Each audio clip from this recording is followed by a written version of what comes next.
Greetings, everyone. Ed here with Nutrition Made Simple. I've got an important topic that is near and dear to my heart today, and that is practical steps to achieve longevity and optimal health. You know, there's two words that mean a lot to me, and that is, one is lifespan, the amount of years that we live. The other two is health span. Of course, health span means that is the quality years where we're resilient and we're vibrant and we can accomplish things. Doesn't mean we're perfect. We still have ups and downs, but we have capacities to fulfill our life. That's not happening like it should. We are living a long time, but we're not living a lot of quality years in many cases. Things that are affecting 60-year-olds today used to be the 80-year-old story. So what are we doing wrong? Well, there's four things that I want to cover. Step one today, one of which is the toxicity that we are applying and putting in our body is really destroying part of our health, mitochondrial function, cellular function. And so what are these things and how can we fix them easily? I promise you, some of these will take nothing but a different choice of a product. So I'm going to use an analogy here. Let's just say that we're about 15 years old. We start shopping for ourselves. We start doing things. We're not even talking about foods now. We're talking about, we're going out and use bug repellent. And this cup represents our health and our capacity for health. So we put a little bug repellent on. Well, that's a pretty strong toxin to the neurotransmitters and neurodegenerative diseases. Then we start, as a lady, putting on cosmetics, about 18, 17, 16.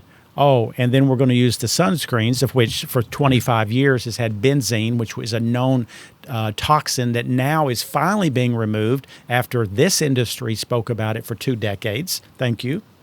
And how about the nice cleaning supplies that are used in every place that we go, our homes, our hotels, you name it, our schools. And then the soaps that smell so good. And they have these sodium lauryl sulfates, which is actually used to degrease airplanes, and they're very toxic to our system, especially hormonal system.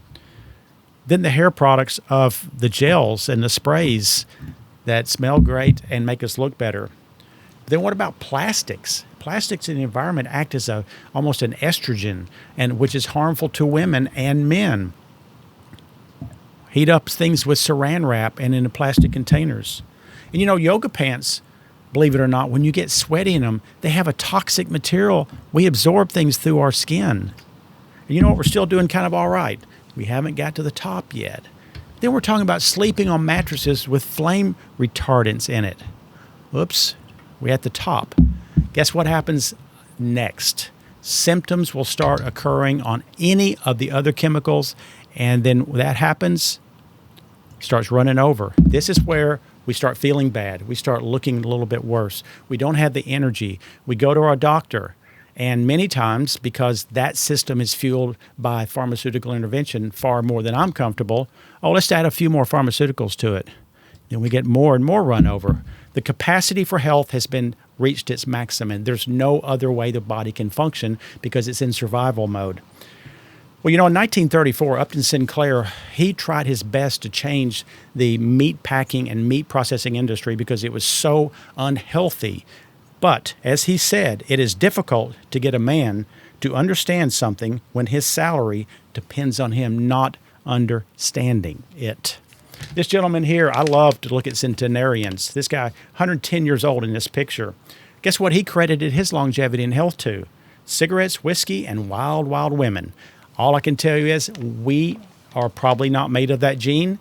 For every one of those, there's 7 million of us. So the odds of just hoping you will be better is probably the worst investment you can do. It will not work. What we need to do is start embracing small steps in order to help this body do what it does, which is be healthy on its own.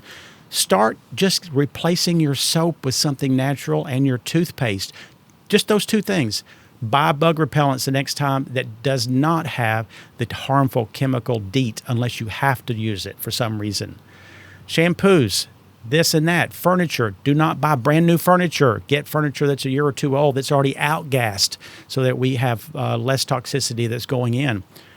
It's our choice, people. Fill the cup up slow, fill it up fast, but it will get filled if we don't change our habits. Sadly, the chemicals that are used in most of the things that we're buying have never been approved. They have been allowed to be sold since the Great Depression. In Europe, about 1/3 to 1/2 of what you're buying is not legal because they know that it's harmful, not by itself. It's only harmful in the big context of adding it on top of other things. So I encourage you, let's think about our children. Let's think about our future. Let's not get this cup full of toxins. So just make small steps. You'll never know the difference between a good soap and a soap that's full of chemicals. And things like Febreze that's so full of bad odor chemicals and fragrances, that another toxin. So think about those the next time you go shopping. Shop in places that offer the transparent products that you can trust. And if you want to look them up, EWG, Google that, EWG. That is the group that checks all these products. I trust them 100%. Thank you, and let's empower ourselves together to be super healthy.